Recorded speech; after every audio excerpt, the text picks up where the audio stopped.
Kindly recite Surah Fatiha for the grandfather of Mehraban Ali, Sayyid Hussain Shah Shamsi Sabzwari Tabrizi. جب حضرت موسیٰ علیہ السلام کی زندگی اختتام کو پہنچی تو فرشتہ موت حضرت موسیٰ کلیم اللہ کی خدمت میں حاضر ہوا اور کہنے لگا، اے اللہ کے نبی، اللہ کا حکم ہے کہ آپ کی روح قبض کی جائے۔ بس موسیٰ علیہ السلام نے فرمایا، اے فرشتہ موت، کیا تجھے معلوم نہیں میں اللہ کا نبی موسیٰ کلیم اللہ ہوں؟ مجھے اتنی مہلت دو کہ میں اپنے گھر جاؤں، اپنے بچوں سے ملاقات کروں، اپنے گھر والوں کو الوداع کہوں، اس کے بعد تو میری روح قبض کرنا۔ فرشتہ موت کہنے لگا، اے اللہ کے نبی، میں تو اللہ کے حکم کو تسلیم کر رہا ہوں اور مجھے یہ مہلت نہیں کہ میں آپ کو مہلت دوں۔ موسیٰ علیہ السلام اس فرشتے کو دیکھ کے آسمان کی طرف منہ کرتے ہیں اور فرماتے ہیں، بھلا اتنی مہلت دے کہ میں اللہ کی عبادت کروں، اللہ سے دعا کروں۔ موسیٰ علیہ السلام کو مہلت ملی۔ اللہ کے نبی موسیٰ نے اللہ کی عبادت کی، ہاتھوں کو اٹھایا اور فرمانے لگے، اے میرے اللہ، اس موت کے فرشتے کو حکم دے کہ مجھے اتنی مہلت دے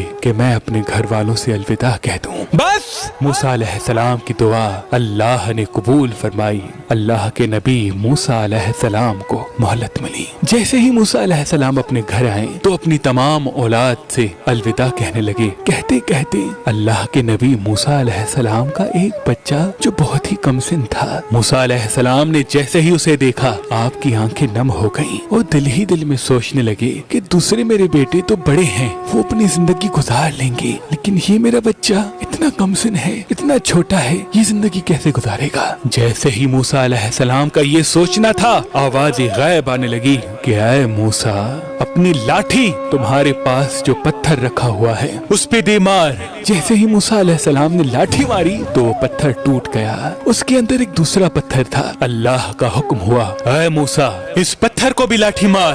جیسے ہی موسیٰ علیہ السلام نے اس پتھر کو لاٹھی ماری تو وہ پتھر بھی ٹوٹا اور اس پتھر کے اندر ایک چھوٹا سا کیڑا تھا جس کے منہ میں اناج کا دانہ تھا جو اس کو مزے سے کھا رہا تھا۔ بس جیسے ہی موسیٰ علیہ السلام نے یہ دیکھا، آواز غیب آئی، اے موسیٰ، دیکھ، اس پتھر کے اندر ایک پتھر تھا، اس پتھر میں چھپا یہ کیڑا بھی اپنے رزق سے محروم نہیں، اس کو بھی میں رزق دے رہا ہوں، تو تیرے بچے کو کیسے بھلا دوں گا؟ اے موسیٰ، سوچ، فرعون وقت کا بادشاہ تجھے مارنا چاہتا تھا، اس نے سینکڑوں بچے مار دیے، لیکن میں نے اسی کے محل میں اسی کے ہاتھوں سے تمہاری پرورش کروائی، تجھے اس قابل بنایا کہ تو اس کی حکومت کو ختم کر سکے۔ میں تیرے بچے کو کیسے بھول سکتا ہوں؟